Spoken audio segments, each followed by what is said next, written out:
whatever you do, don't fall asleep.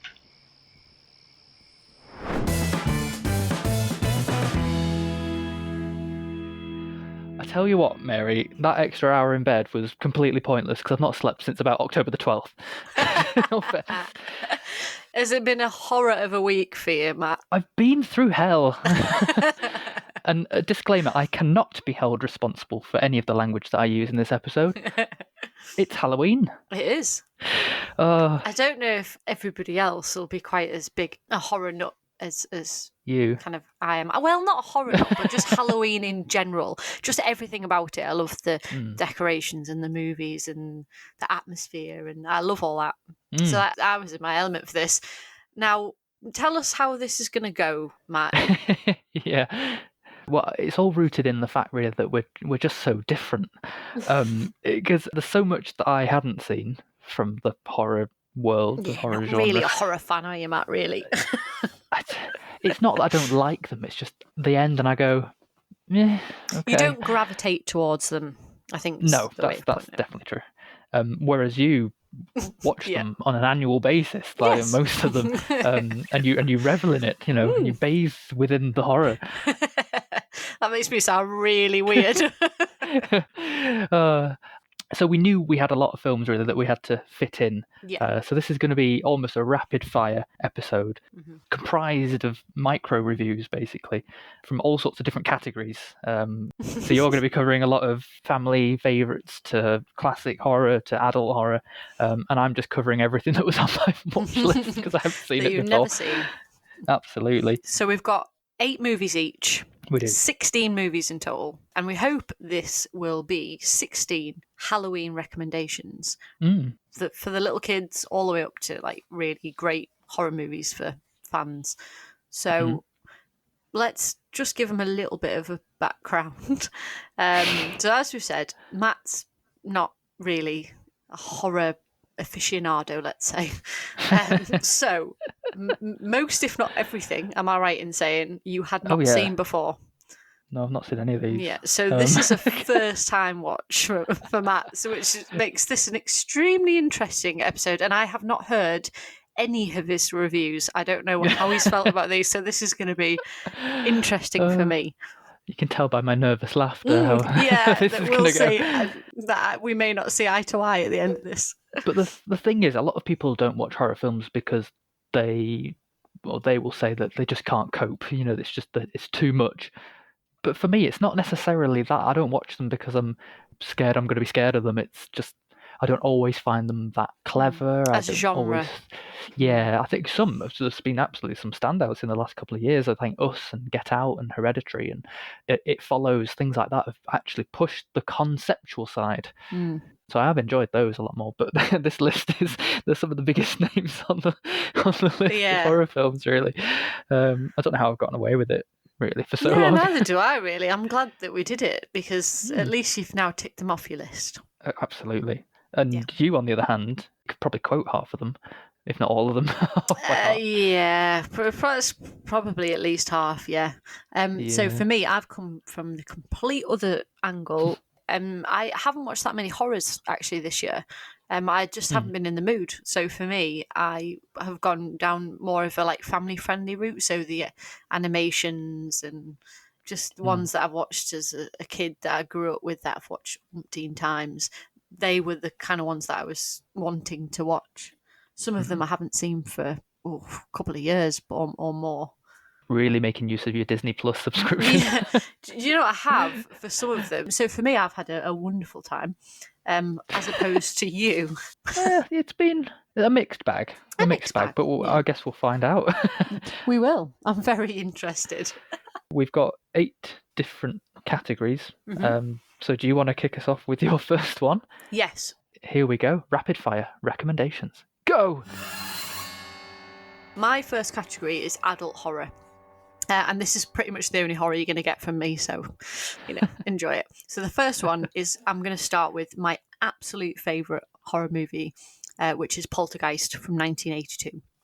So the premise of this movie is basically, you meet this lovely suburban American family, and they live in this estate, I would say, of all these houses, and they are one of the first to have lived in this house. And they have 3 kids, a teenager, a young boy who is an absolute wimp. Just putting it down there right now, he is. And then they've got the youngest, Caroline, who's 5. Yeah.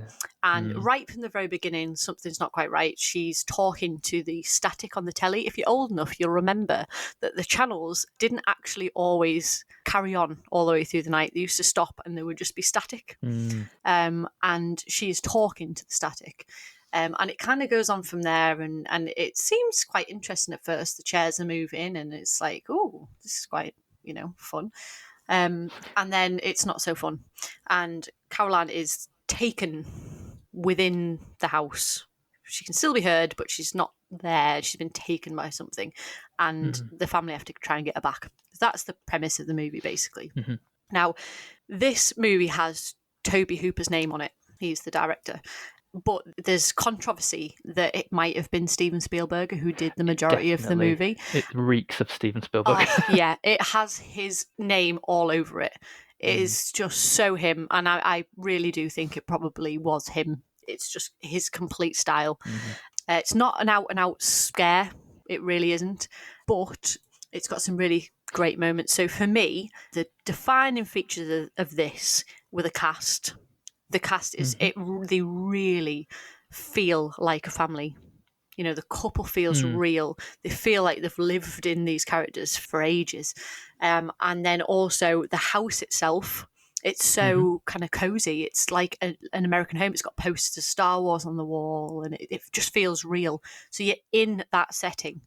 My highlight moment for me, I think, is when it all kind of starts to come to a head. I love when they get in this lady. I've got to tell you what she looks like. She's about 3'2". Yeah, she's very, very small lady. She sounds like Lisa Simpson. She's called Tangina. And she is a medium, and she comes into the house. And my favourite moment, and it's not big, it's very, very subtle, really, is her coming to the house and walking around it and telling them what she feels. Everything from then onwards, it got much better for me. So that's my highlight moment. So that's Poltergeist. I really, really recommend it because it's brilliant. Yeah, I ranked it at the bottom. You ranked it at the bottom. Yeah, I know you weren't. I know you I'm weren't glad a fan. she got taken. No, I know you weren't a fan of Caroline at all. Not at all. No. And then on the other end of the spectrum, my second adult horror is the film I watch every Halloween without fail. I watch it on Halloween night, and that's The Exorcist. Lovely. I just think this movie is, again, horrors from years ago, the classic movies. They don't really have the same effect on people of our generation and after, because we're just desensitized to what we've seen now is just so much more vivid, and there's so much more to it that this I'm not saying boring, but it doesn't have the same effect. I see what you mean. Yeah, so it's not scary in that sense. However, it has such an atmosphere, especially as it builds, and I should say The Exorcist, if you don't know, it centres on an actress who's working in Washington, and she's got a daughter staying with her, and they're renting this house, and the daughter has been messing with a Ouija board. Why you have a Ouija board in the house with a child, I will never know. Absolute idiots. So anyway, she's been messing with a Ouija board. Obviously, bad things happen. And she gets possessed by none other than the devil himself. Unbelievable. So they have to get help. So a lot of the film, and I've just read the book as well, and an unbelievable amount of the book, it's all trying to find out what's wrong with her. The fact that she's possessed is not something that they come to quickly. So a lot of the film, it doesn't really get to that part until, ages into the movie. You're like thinking, where's all this stuff? It's very, very slow burn. It builds and builds and builds as you start to see little things, and you notice that things are wrong, and she's starting to change a little bit. And I have to say, for me, the actor who plays Father Karras, because I've never ever seen him in anything else, but he's absolutely brilliant. He was called Jason Miller. Oh, okay. He is an absolutely amazing feature of this movie for me. I also think Ellen Burstyn as well, playing the mother, Chris McNeil. She's brilliant. And the cast, Linda Blair as Reagan. I mean, everybody knows Linda Blair's name because, you know, she's Linda Blair, and that's it. Turning head. Literally just for The Exorcist. Yeah. Now, the moment for me, my highlight moment, has got to be when he goes into the room for the first time and he talks to the devil. It's chilling. It's quite disturbing, isn't it, really? Usually when a child's involved in a horror film, even if they're possessed, it's still just in the realm of them being a child still. Does that make sense? But she literally had her body, like... Violated.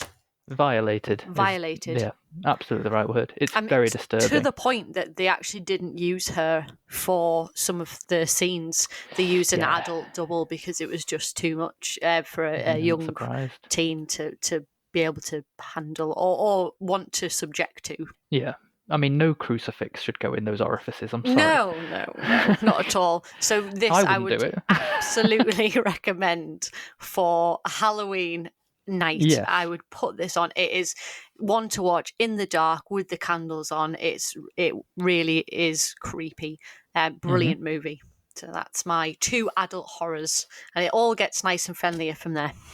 Not for me. You spoke about atmospheric slow burners. That's the title of my first category, and there's some massive names already in here. So the first film is Halloween, the original Halloween from 1978. I watched it today, and I originally had it in a different category, but after watching it, my God, it is the slowest burner of them all. It's not in a bad way, it's definitely atmospheric, but in the sense of not really much happening, I suppose. Yeah. I wouldn't say you got a massive payoff for the time that you invest in it. No one dies for about an hour, and no one discovers a body until 15 minutes before the end. But that's not, like I said, it's not a bad thing. Everyone knows the story. I'm not going to cover the stories of these. They're so well known. But what I really loved about this was the representation, I suppose, of Michael Myers.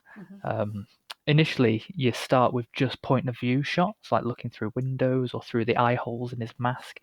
And then a little bit later, you start to see him sort of stepping into frame, or you'll be looking over his shoulder, or you see him from the neck down. So we're teased a little bit more. And then you start seeing it from Laurie's perspective, Jamie Lee Curtis's character. He's across the street at a distance, or he's behind a bush, or he's looking up at her window. She's brilliant as well. She looks about 40 years old in this, though. It's her first role. I think she was 19 when she made this. I think it's the Cardigans aged them all a bit. I thought, why are all these babysitters like in college at 40 years old? I don't know. So what you find yourself doing is looking in the background of all the shots to see if his face turns up, because there's moments where he's there and then the camera moves away slightly. When it comes back, he's gone. Love that. But the scariest thing about him and about the film really is just he's a blank, vacant figure, really. You get nothing from him. Exactly. You've got his mask, so he's completely faceless. He doesn't really seem to have a motive. Nope. If he has one, I'd like to know. He doesn't have a voice, but we do hear his breathing, which is really unsettling, and sometimes that's how you know he's nearby. So yeah, it's a fantastic character, despite being a lack of character at the same time. And then the last thing I just want to mention is the music. Can't quite pin down why it's so creepy, and I think it's probably just because it's so simplistic. And it's an unusual combination of instruments. You've got obviously the repeating piano, but then you've got this like like a rapid stopwatch-like sound, and these electronic. The fact that John Carpenter made it himself as well is, I think, I always find that absolutely amazing, because he authored this entire thing. He wrote the script, he made the film, he wrote the music. It's like completely his. Yeah, and then just to round off for each of mine, I've put together what the moral of the story, because I'm coming at it from the first time, I have to take something away. The moral of this story is babysitting. It's not worth the money. And stop throwing that knife away. Stop dropping it. Exactly. So if you enjoy being stalked, you'll love this. Which is a nice segue really onto film number 2, Friday the 13th. I haven't seen this. Oh, have you not? No, I've only seen clips of. Well, I'll just say there's a reason I've grouped these two together. Because if you enjoy being stalked, you'll love this. What I liked about this, first of all, is that before you even got to the main setting, this camp, Crystal Lake, it's like a summer camp with lots of cabins and stuff. You hear from the residents of this very remote town that it's jinxed and it's cursed, and then you've got Ralph, the town lunatic, basically saying that, you're doomed. Are there actually kids in the camp then? Because all of the people are older. Are they just staying there? They're like setting it up. It's been out of use for a while, and the man's sort of re-establishing the camp. Okay. And these are the counsellors that have been brought in, and they're making the final preparations and stuff. I'm guessing they didn't go ahead with it afterwards then. Well, I won't spoil anything. But because there was a drowning in the past, a little boy called Jason drowned. There was some murders the year after, and then there was some fires the year after. The culprit was never found. So in a way, we don't fully understand what's happened in the past. And in the same way, you don't really fully understand what happens at the end of the film either. Is Jason alive? Is Jason dead? His mum's involved. You know that much. Yeah, she's a bit of a nutter. She's a mad, yeah. To put it bluntly, I've seen that bit. But what you do get is this sense of foreboding all the way through. Like the second you get there, your attention's drawn to the fact that there's axes and machetes and hammers and bows and arrows and potentially deadly coffee-making facilities. And the camera, a bit like with Michael Myers in Halloween, it assumes the point of view of an onlooker. So it's always looking from the trees and looking through the windows, like someone is stalking them. Yeah, exactly. Which is exactly what is happening. They are being obviously, watched. obviously, they start getting hunted down one by one. Obviously. But what I thought was interesting is they don't realise that it's happening until much later on, because they're only getting picked off as they leave the main group or the pairings that they're in, because they're all going off and having quickies with each other and stuff. So yeah, and last thing again, I like to mention the music. So there's parts of this that was very much like Psycho, and a lot of these films have very Psycho-esque music, but there was an extra human element here that just gave it that really sort of disturbing feeling of a man watching you, and it's this it's very unsettling. Again, it's well known.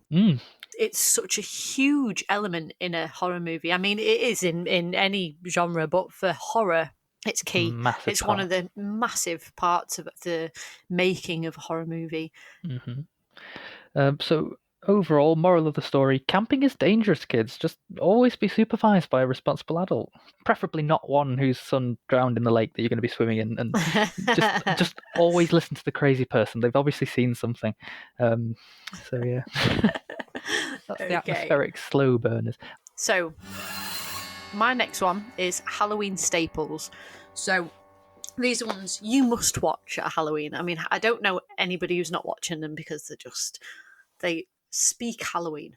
So no, I don't know anyone. The first one is a Disney classic. It's a Disney original movie from 1998. It's Halloweentown. It is what it says on the tin. So basically, you've got these kids. They live in I suppose you could say the Muggle world, the normal human world. They don't know, anything about who they really are. And Debbie Reynolds, who is my absolute favourite, I've met her. She plays their grandma, and she's a witch, a Cromwell witch. They're very, very, great.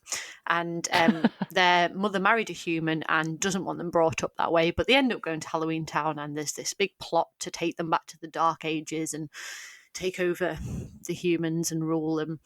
And they basically end up having to save the day. Simple as that. Very short, about an hour and 20 minutes.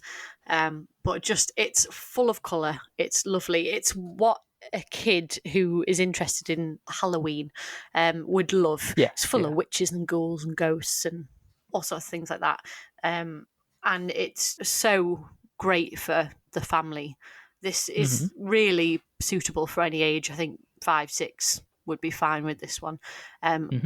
I know, because I was watching it around about that age. I've been watching it for a while. And it's brilliant. I think Debbie Reynolds is just standout. She's just lovely. The girl who plays the main character, Marnie, she's brilliant in it. She brings this real just humanity to it. It's lovely. And just the atmosphere, I think, is what it does for me. And I think the defining highlight moment for me is the end, where they kind of beat the baddie, when it ends. to speak. No, when they beat the baddie at the end, and I won't go into it because that would be a spoiler. So that's Halloweentown. I'll have to check it out. Definitely must watch. It's on Disney Plus. right now. And my second one, which is even more of a Halloween staple for me than Halloweentown. I know, how can that be when Halloween is in the title of the first one? But it's Hocus Pocus.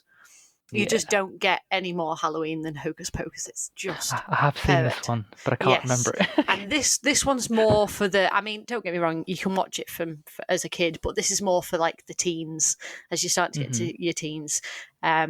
So you've got a family moved to Salem, and it's famous for having the Sanderson sisters, who were witches who killed children. More specifically, sucked the life out of them and kept themselves young. And there is this black flame candle, and they cursed it when they were hung. If a virgin lit the black flame candle, then they would be able to come back. And you get this idiot, absolute idiot, who's a virgin, of course, lights the black flame candle, and they come back. So, it's just a bunch of Hocus Pocus. No, it's not. Not when you light the candle. No. So it then becomes a race to send them back where they came from, basically. Because if they manage to do that and they get to sunrise, they will turn to dust. So that's what they're trying to do. And obviously the witches don't want that to happen. So they're trying to find more kids to suck the life out of, basically.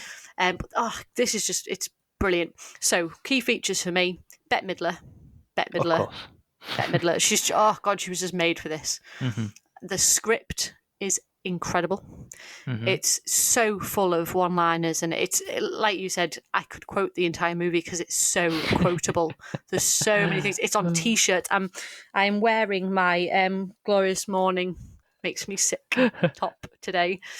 It's just, so the script is brilliant, and I think the environment where they filmed it, I'm not sure if they were actually in Salem. I don't know, but just where they filmed it and the houses and just the whole thing, it really sets you up. It's perfect for around autumn and Halloween. Perfect. And it's got a belter of a showstopper song in it as well, because obviously Bette Midler's in it, she has to sing, you know. So that's Hocus Pocus, and that's my Halloween staples. You must watch them this week because Halloween's nearly done. Or you will die. Sorry, I tried to sound threatening, but it just comes out camp. Anyway. So what's your next one then? The next category is one I invented earlier today. It's hybrid horror movies. So these are ones that sort of merge genres together, or they kind of subvert your expectations of what you would expect. Which is what subverting expectation means. So I'm starting again, first time watch, Scream from 1996. First thoughts about this: it's so obviously made for the 90s blockbuster video store era. Oh yeah. And also around that time, it was, the age of MTV, celebrity culture. Even serial killers could get celebrity status at this time. I mean, it's a very natural born killers era. But also around that time, films and video games were to blame for, youths and violence and all that kind of stuff. So in a way, the film's not a really good counter argument against any of that. All you need is a VHS player and a local fancy dress shop, and even you could be a serial killer. So I think it's kind of edgy in a way, because the filmmakers must have been going, I wonder how many copycat killings we could make on the back of this. I don't know if there were any, probably. I hope not. But overall, the film's just really clever in its sort of meta, self-reflexive technique, really. It knows what it is, doesn't it? 100%. And it knows what it is because it references every other horror film under the sun, and it exposes their cliches. In particular, things like the rules of surviving a horror movie and things like that. So as a result, what it's able to do is to either conform to the cliches, mock them, or just completely subvert them. And I think it does all three in a way really well. And that's why the story works, because as one of the characters yells, it's a formula, everyone's a suspect. And it's true, because there's red herrings everywhere about who the killer is. At times it's like they're screaming the answer at you, but you just can't trust what you're being told. And then there'll be times where they bring every single suspect into the same place. In fact, they do it a few times. So you've got the boyfriend, the friend, the policeman, the reporter, the cameraman, the bitch at school. Even her missing father's maybe one of the culprits because he's gone missing, obviously. So you play the game, and you end up looking at the timings of things and what people are wearing and what the voices sounds like. And one by one, you think you can start discounting the suspects, but Can you? Don't know. Moral of the story, if your town enforces a lockdown because of a deadly killer, don't break the curfew to have a big ass house party. You will probably die. That goes for other lockdowns Eras. as well. Don't be having Exactly. big parties. I'm glad you picked up on that. Yeah. Overall verdict, it's ironic that it's not really supporting the whole violence and, watching horror film thing. But ironically, I felt much better prepared after watching this. So yeah. So it worked. It did its job. Yeah, and don't watch Scary Movie first because it ruins it. Yes, I would say, yeah that's probably a no-no. Mm-hmm. And then we're jumping back quite a few decades to the earliest film here. So this is Carrie. Mm-hmm. I absolutely love this. It does not feel like it came out in 1976. It has that sort of timeless Stephen King quality to it, which I really love. So Carrie, as a character, she's extremely shy. She doesn't really fit in. And the sort of two aspects of her life that we see. There's the school side where she's bullied horrifically. I mean, it's like... Oh, it's horrendous. Pushed to the limit kind of bullying. You actually feel okay for what she does at the end. It's like, go on, Carrie. 100%. Yeah. You get him. Yeah.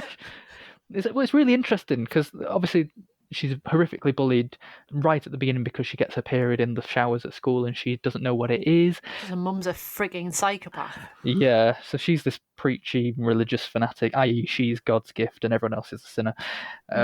So when Carrie gets her period, she beats her with the Bible and drags her and locks her in the cupboard. I'm assuming she got hers, though. So what did she... What happened when she got hers? Yeah, and she got pregnant with Carrie before marriage as well. So she hates Carrie because she's a product of sin and she's just projecting all this self-loathing onto her. So she's imprisoned in her own house. So basically, she's insane. 100%. And it's because of all this that she then develops these telekinetic Matilda powers that she can unleash when she's angry. This is not like Matilda, guys. Do not let the kids watch Carrie. Well, I don't think it's that bad. Lots of boobies at the beginning. I was like, what are these? I was not expecting you to say that. Oh, there's boobies everywhere. I was so shocked. But you touched on it really, that it's a very different film in the sense that the monster isn't the monster at all. It's everybody else that did this to her. And you feel so sorry for her because she's so innocent. She's never done a thing wrong. So that when you get to the sort of the conclusion of the film, which is the epic prom scene, which I think transcends whether or not you've watched the film, and there's this massive contrast between Carrie actually finally being happy for the first time ever. She looks amazing. A guy actually likes her. She's apparently won prom queen. And then we just watch the whole thing get pulled out from under her feet in a split second, and all hell breaks loose, but it's spectacular. And yeah, moral of the story, calm as a bitch. What you just said then is quite interesting. It's very Frankenstein-esque. Like, you feel complete sympathy for the creature because she is a product of other people's making. Yeah, basically, very much like Frankenstein's creature is. It's quite 100%. Similar to that. So yeah, bullies will get what's coming to them, and Christians. No, I'm joking. But but we need better sex education in schools. Wasn't quite as bad as my school prom. Oh, wow! It must have been a really bad prom. Yeah. Okay. It's in Bolton. I'm taking us right back to your early childhood now with spooky animation. So, obviously, the first thing I'm going to mention is The Nightmare Before Christmas because, I mean, spooky animation. I mean, is there anything else? So, I'm not even going to tell you what it's about because who's not seen The Nightmare Before Christmas? Halloween, Christmas, taking over Christmas. Yeah, it's that simple. What's this? Exactly. So, for me, I love the look of this. I mean, Tim Burton owns spooky animation, basically. He's had The Corpse Bride and Frankenweenie, and he owns that part of Halloween, I think. And the look of this movie, it's just gorgeous. I've always been fascinated with it. I absolutely love it. And claymation and using stop motion is just fantastic. Yeah. I think everything kind of came together with this one. It's like lightning in a bottle. They had an amazing voice cast, Danny Elfman and Chris Sarandon and Catherine O'Hara. And they just, it's all like brilliant voices. And that kind of really captures everything you want the movie to be. the plot itself is very simple but really interesting. It's a great premise for a movie, a kids' movie especially. It's original. Yeah, so original. Sort of Grinchish, but not. Yeah, I think the thing about Tim Burton as well is his style is completely his own. Nothing looks anything like it. And you know his style immediately.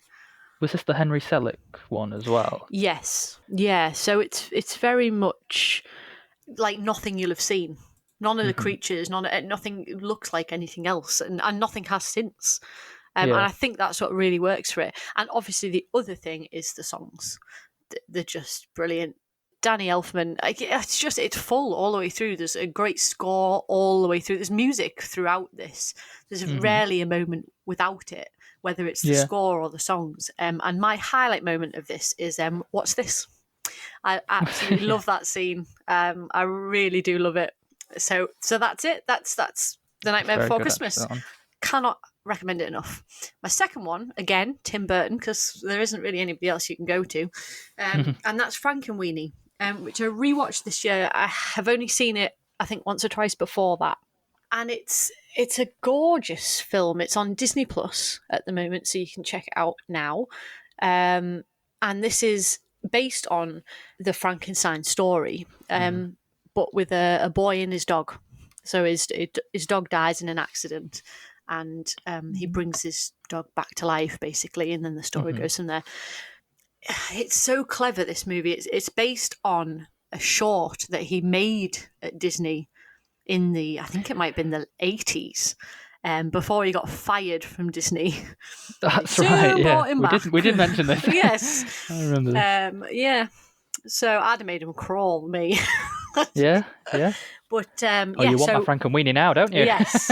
So it's so clever because it's very classic horror. And I'm talking like universal horror, Frankenstein, Dracula. So all of the elements that we know so well from classic horror, you see them throughout the movie, like little touches here and there. You're like, yes, that's so and so, and that's so and so, and it's just brilliantly done. Gorgeous black and white. Feels old school, even though it was made this century. You wouldn't know it. It's absolutely brilliant. And I think the standout moment for me would have to be, I don't want to really spoil it, but there's no other way of saying it, when they bring him back the second time towards the end. I think that's a really kind of great moment, very moving. And that's spooky animation. I haven't seen that one. I'd give it a go. I'd give it a go and look at all like kind of the classic cliches, I suppose you could call them, the references. Well, yeah, I'm coming across the board really, like the horror. I mean, I didn't know this so much because I hadn't seen them, but I knew they referenced each other and they paid homage to each other, but not to this extent. No other genre does it. No other genre does it anything like this. But that's almost the fun. That's why you watch horror. You know that it's predictable. You know what's coming. It's fun to see those things, and that's kind of what Scream builds on. Why Scream's so popular, because everything that you find fun about a horror movie, you're gonna get. And that's why you go. That's why people go back again and again. I see.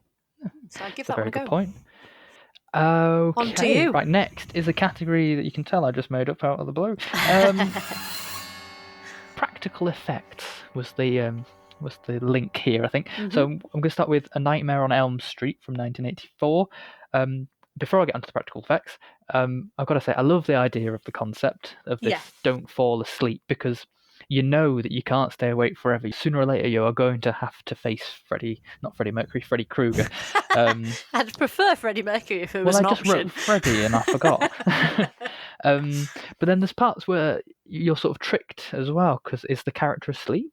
Are they awake? Are they dreaming? Are they daydreaming at one point? Especially when dream and reality start to blur, like people are getting scratches and burns, and you think, oh God, I actually don't know anymore. So I quite like that threat that there's something real within the dream and there's something dream within the real. I know what I mean. So special effects and practical effects. things like I think her name was Tina, her death at the beginning, and she's like up the walls and on the ceiling, and then just covered in blood, and it's all writhing around. I think for the time that was really, really convincing. And then Johnny Depp, his first role, he has a similar bed death. He gets sucked down into his, and then blood erupts out like a volcano onto the ceiling. Can I just tell you a really funny story about how he got cast? So basically, they didn't know who to cast, and they put the pictures of these few that they were considering in front of the daughters of the filmmakers, and they went, that one. He was the most gorgeous one. He'll look good in tight pants. So they picked him based on what the daughters said, right. Which I always thought was really funny. That. And look where he is now. Well, maybe not. It's funny, never mind. So yeah, other practical effects. Freddy appears at some point from behind a very thin tree. He walks through some jail cell bars. He bends walls. He removes his own face at some point. It's all quite tame, really, compared to what you would get nowadays. But it's suitably effective here, especially because it's meant to feel dreamlike. But some of the effects surprised me how good they were and how well they were pulled off, and they actually surprised me. But yeah, as an overall thing, looking wider than the practical effects, I'd say the number of decent scares in this film are probably outweighed by the predictability and the campness, really. Yeah, I think half of it's the fun, isn't it, in this one? It's not necessarily going for the out-and-out scare. No, but it's always hard to tell. Sometimes I'm not sure, but there was lots of horror movie running. There always is. Kind of a horror movie with no running. And then Freddy Krueger, although he is quite scary, I suppose, but his only objective is to, he just shouts, "I'm going to get you," and that's not necessarily terrifying. If you're gonna get her, come on. But it's more the idea, I think, that you can't escape the dreams. So, moral of the story: if you're gonna run away, actually run. Don't do this half-assed jog, flapping your arms about. And yeah, I enjoyed it as much as my last visit to the dentist, and let's just say I haven't been back there since. So, a little underwhelming, but I'm glad I've seen what the fuss is all about. I'm sure it's scarier at the time. So you won't be watching the sequels? Probably not. I can't imagine they'll get better. Probably not. I haven't seen them, so I can't comment. Yeah. Well, I highly recommend not watching the first one. It's all right. It's good. And then next is The Thing, for slightly earlier, 1982. Or as I call it, Alien on Ice.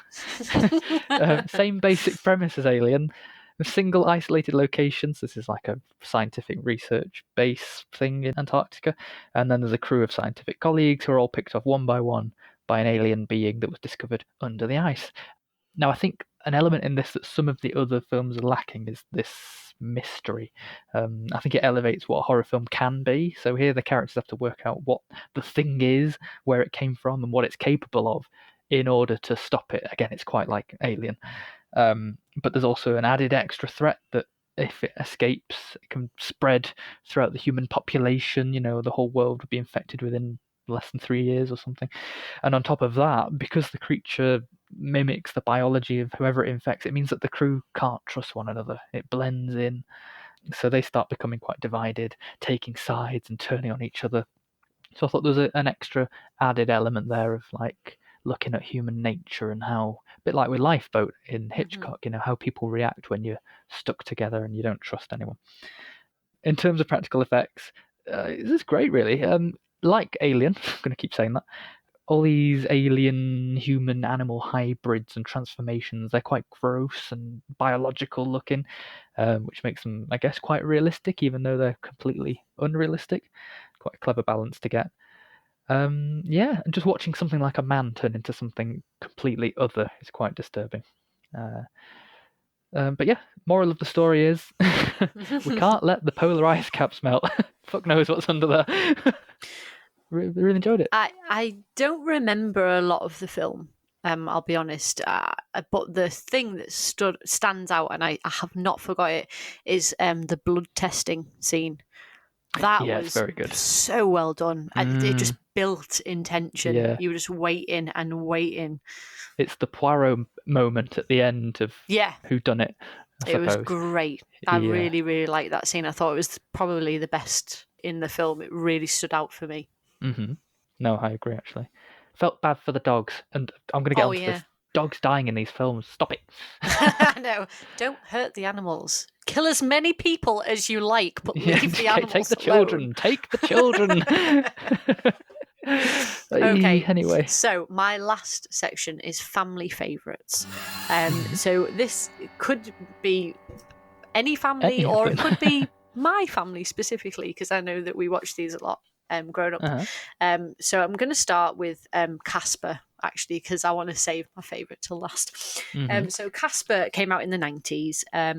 Very 90s Disney-esque kind of movie. I don't think it was Disney who made it, but it's got that feel to it. It had Christina Ricci, who was big in the 90s. She was a big child star. It also had Bill Pullman in it.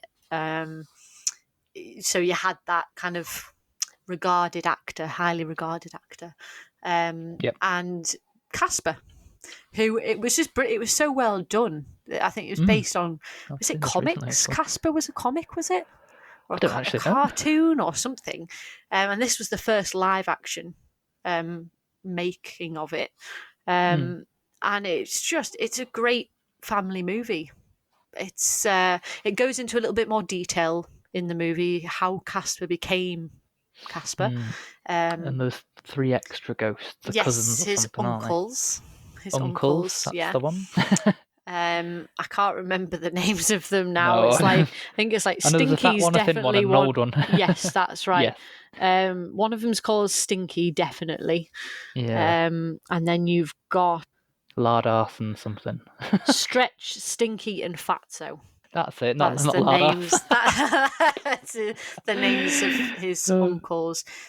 Disgusting uncles who are terrible, and all Casper really wants is a friend. And Christina Ricci moves into this old haunted house, and basically the father's sort of a kind of medium-ish.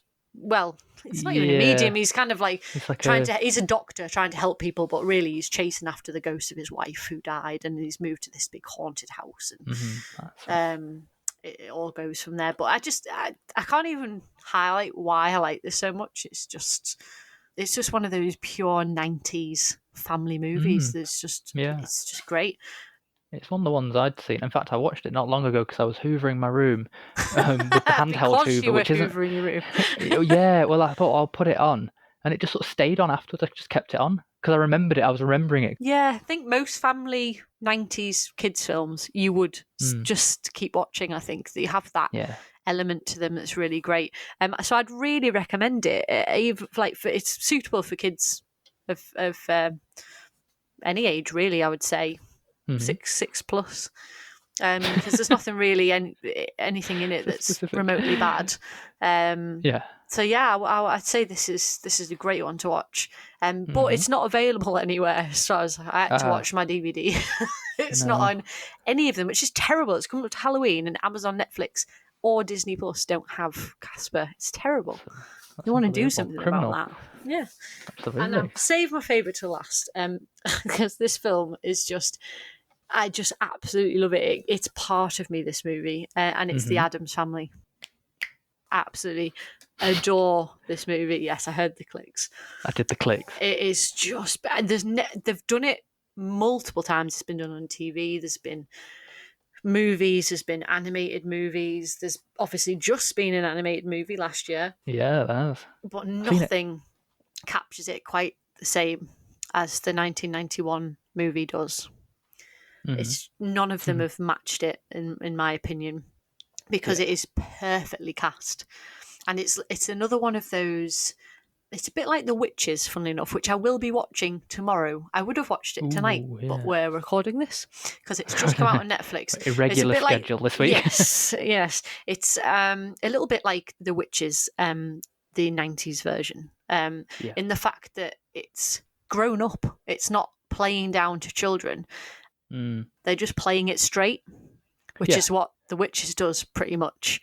I think that's one of my key features for the Addams Family, is that it's played completely straight. And that's what works. It's perfectly cast. The cast is brilliant. Christopher Lloyd and Angelica Houston. Christina Ricci's in this one as well.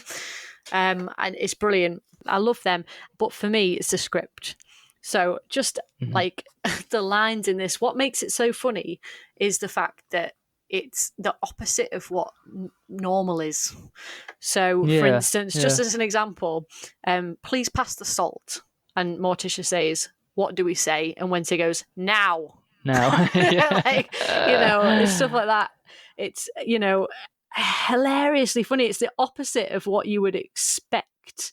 Yeah, but they react normally. Yeah, it's very, very funny. Like the children trying to electrocute each other, and the scene where Wednesday walks out with this knife for Pugsley, and Morticia's like, "Is that for your brother?" And she goes, "Yes." She goes, "No," and she hands her this massive cleaver-like axe. It's like, instead, you're thinking, normal parent would be like, "No, do not have sharp things," and she's like, "Yes." It's brilliantly done, and so, like I say, it's played straight, and that's why it works. So I absolutely recommend it. It's hilarious, brilliant. Gotta watch that one. Yeah. Okay. So last sorry. Oh dear. Okay. Last section. The scariest section. Left till last. This is just contemporary favourites, not necessarily my favourites, but ones that I know were talked about all the time, that get brought up a lot. The first one is the Babadook from 2014. Is it that far away? 2014? Jesus. Unless I've written it wrong. No, you're right. But I think God, that's gone quick. First thing that struck me, Australian sort of indie horror film. I didn't know, so that was a nice surprise. Yeah. It was different. And then I guess it sort of sounds bad, but it's good. We're so used to having a man present in the story to sort of save the situation. Yeah. That it's another reason why this feels different, because it's the single mum and her son. Yeah. But the annoying theme of annoying children is still present here. He needs a slap. Oh, he's so weird. I didn't understand whether he was supposed to be like that or not. I just don't know. Well, all that aside, some great artistic choices. I really like the style of this more than anything. Yeah. Especially with the sound and leading up to, say, the first half of the film, because it's hypersensitive. The shot will cut away to something that's loud, so rather than giving you a jump scare, it gives you more of just like a sonic wake-up call. I suppose. It's hard to describe. There's probably a word for it, but it keeps you unsettled, because every time you think you're safe, nothing's actually happening to make you unsafe, but the filmmaking makes you feel it's unnerving, uneasy. Very unnerving. Yeah, even when nothing else is happening, it's just setting you up for what's going to happen. I've also written here that there was some cool slow and fast motion moments, but I couldn't tell you what they were. So, but yeah, I really liked at the end of the day that it was a play on grief and trauma and PTSD and sleep deprivation. Very much psychological than just horror. Than anything else, yeah. And in the end, sort of the demons in the house were her demons, if that makes sense. I quite like that. I remember being a little bit disappointed in this because yes, I also wrote that word. Because the look of the book and the style of that, I wanted more of that. And it turned out to be more like this kind of normal suburban looking house, and it just it didn't have that element I was expecting from the look of what the book and the character looked like. Yeah. Well, it's almost exactly what I wrote. I said, overall, I'm not sure if it was exactly what I expected. From the outside, you'd expect you'd see more of the Babadook as the character in the book. But in the end, it's not really about a haunted book. It's not even really about a haunted house. It's not really a creature. It's not really a possession. It's the woman's issues, really. I think while it's great to have that underlying subtext, which was really clever, the surface stuff kind of needed to organise itself a bit more and decide what it was going to be. Because every time they superseded, say, the book with the possession, or the possession with something else, I've stopped caring about each one as it went along. Yeah. Because it was shifting too much. But it's a shame, really, because the first half, when nothing was happening, was absolutely petrifying. So, moral of the story is, if in doubt, put them in an orphanage and stop killing dogs. I forgot about the dog. But yeah, I think I maybe missed a little bit in the middle because I lost consciousness. But overall, it was really good. Really, it was good. Really, but it hurt my heart. Now, I'm really interested in this last one because this is from the 20th century. This is my favourite horror movie that's come out. Yeah, I think a lot of people would agree. So go on.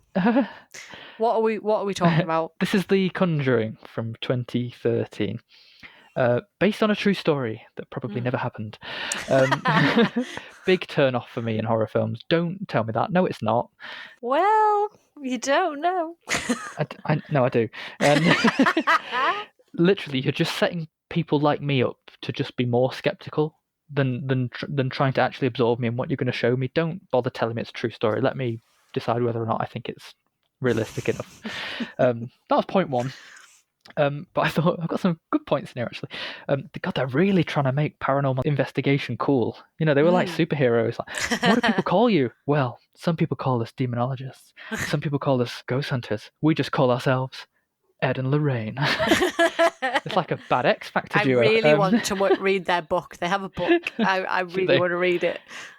Yeah, quite good. I just thought they were almost like little mini celebrities because, in all fairness to the film, it's set in a period that I really like. It's at a time when all these new scientific and electronic devices and techniques were being popularized, and was it the late 60s or early 70s? I think it was 71. I think 70, yeah. But it reminded me of that series Mindhunter when psychoanalyzing criminals was getting popular, and that was a new trend. It reminded me a bit of that. It was very well cast, I think, those two.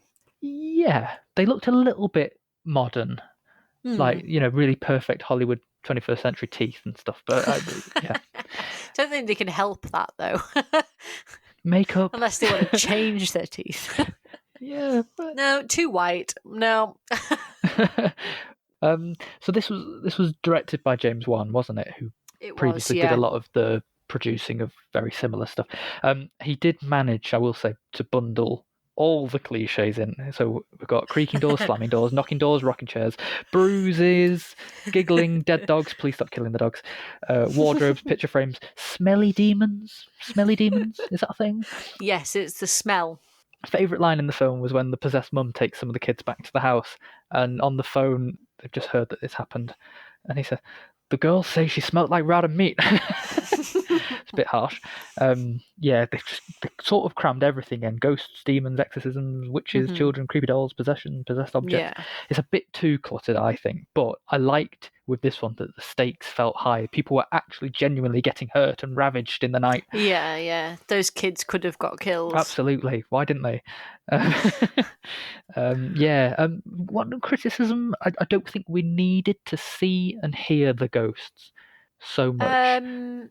I disagree. It's a bit too literal.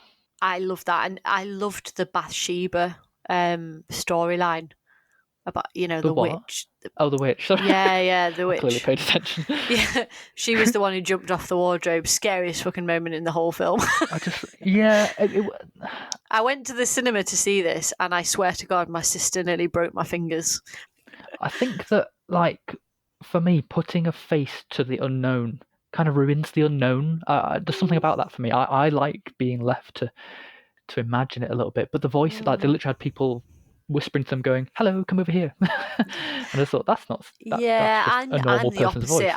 I think I like the visual because I find that very scary. It's the visual part of it. Like, those frigging feet were scary enough, just seeing those feet in the basement. There was feet? You know, when she's fallen through the floor and then she sees the hanging feet. You mean the bit where she falls right through to the bottom of the house? Yeah, she was right through, yeah. And then to look for her, he's in the living room tapping the walls. So she's clearly in the flipping basement, isn't she? Jesus, I don't think he thought she'd fell through that far. Call yourself Ed and Lorraine. More like Ed and useless. So moral of the story is, if the don't buy a creepy house. If the dog doesn't want to come into your new house, you probably shouldn't have moved there. That's very good. Because this has got a bit of a side plot, and I know this has some sequels and prequels. If you're going to buy a doll, pick one that you wouldn't mind getting possessed, because it would just save a lot of stress down the line. If it's something that you don't mind looking at, it probably won't be, half the aggro, will it? In reality, it's a Raggedy Ann doll. So it didn't look anything like that. They made it look scary. A Raggedy Ann doll is not scary. It's those cloth dolls with the ginger hair. Oh, right. It's not actually scary in real life. But that one they made. That one in particular, yeah. Yes, they made it look like that. Yeah, so all in all, I would rather lean over a Bunsen burner, I think. No, it was quite good. It was quite good, to be fair. I would just make sure you've got some towels or some tenor lady on standby or something just nearby. You never know. I'd like to know what you think of the sequel. You should watch the second one. Right, Because that one's okay. set in England, Ooh. based on a case in the 70s, the Right. Enfield haunting. So that's worth looking at. That'll be interesting. Yeah. It wasn't the worst, to be fair. I quite liked it. Yeah. But yeah, things like when the photo frames all dropped off the wall, that they mastered how to do a loud jump scare. Whether or not they were scary or not, like they were loud. And I watched them with earphones. So it's very loud.